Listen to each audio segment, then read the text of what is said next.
No deal, no school. A teacher strike looming for the nation's third largest school district as negotiations fall apart. But Chicago Mayor Lori Lightfoot is ordering teachers back into the classroom today.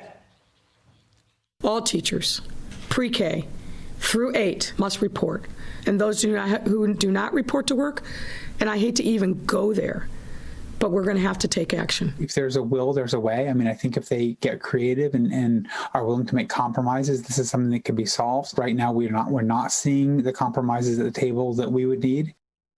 Joining me live to weigh in, Chicago Alderman Raymond Lopez, senior attorney at the Liberty Justice Center, Daniel Suhr, and mother of 3 children in the Chicago public school system, Laurel Golden. Thanks to the 3 of you for being here. Daniel, start with you. With doors set to open in a few hours, of course, weather permitting, is a strike inevitable at this point? Todd, our message to the Chicago Teachers Union today is clear. If you don't show up to work, if you start an illegal strike, we will see you in court. And that's because, unfortunately, this strike that I think is on its way is illegal. It's illegal under Illinois law, and it's a violation of the teacher's own contract. And let's be honest, what we're seeing today is the antithesis of putting kids first. Parents are just fed up. Parents like Laurel aren't going to stand for this. And if the teachers union isn't willing to show up and do their job, we'll be in court fighting for parents like Laurel to get a court order to end the strike. Yeah, let's get to Laurel right now. We've talked ad nauseum about the impacts that this pandemic has had on children being forced to learn from their homes as opposed to being in the classroom. How do you explain, though, Laurel, what is happening right now, the job action, all that we're seeing with the protests on the streets, teachers saying we can't go in, the union versus the district? How do you explain that to your kids who just want to be back with their friends, who just want to learn again? That's it exactly. They want to be in school. They want to be with their friends.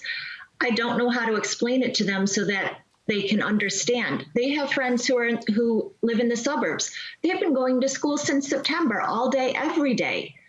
One of my little ones today, he asked me, or yesterday, do I have to do remote learning again, or are we actually going to school? And I'm like, I'm sorry, you have remote learning. And he's like, I don't want to do that anymore. Yeah, how frustrating is it, Laurel, that while seeming the rest of the country has figured out how to go back to class, keeping in mind that this is a sort of a nationwide epidemic, we're all sort of experiencing more or less the same thing. How frustrating is it when they see other districts going back and they're stuck at home? It's very frustrating. I mean, we're all in this together and we're all working through this together. But obviously, there is a way to get the schools open and to have it be open safely. And the children see that and they just don't understand why their teachers don't want to come back to the table and negotiate and get the schools open. It's affecting the entire family. Raymond, here are the key issues still remaining. Public health metrics guiding the safe reopening of schools, vaccinating educators before resuming in-person work, a robust COVID-19 testing program for students and staff, timing of resumption or phase-in of in-person learning, telework options, the list goes on. You say, though, all parties, the mayor, the school district, the union, everybody's to blame. Why?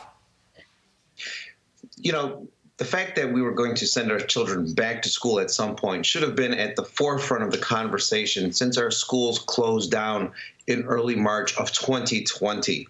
In April 6th, we had a Zoom meeting with the mayor and Janice Jackson and members of the city council asking what's going to be our rollout to get our students back into class. Knowing we're in a pandemic, we understood that there were decisions that had to be made early on, but we've had almost a year to get our act together, and unions, administration, and the mayor have all failed to plan. And here we are now, almost a year later, forcing an issue, creating the pathway for a strike so that our students are left stuck at home yet again. It's an absolute travesty that it's gotten to this point. Yeah, there's no need to reinvent the wheel on this. The model's in place throughout the country. And also, let's keep in mind, our great scientists figured out how to come up with a vaccine in less time than these individuals and parties involved that figured out how to open up a school there in Chicago. Daniel, what are the next steps if a strike is declared?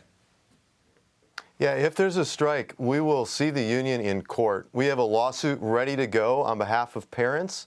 It points out that the union is breaking Illinois law and that the union's breaking its own contract. And so we'll be filing that as soon as the strike starts, and we'll be asking a judge for a court order to bring it to an end and just ask this basic thing of these teachers. Show up to work, teach our kids, put kids first, stop breaking the law. It should be pretty simple, Todd. Let's hope it happens. Wish you all the best of luck. I can't imagine what it's like being a parent right now out there. Can't imagine. Raymond, Daniel, Laurel, thank you so much for being with us this morning. Hope it gets better.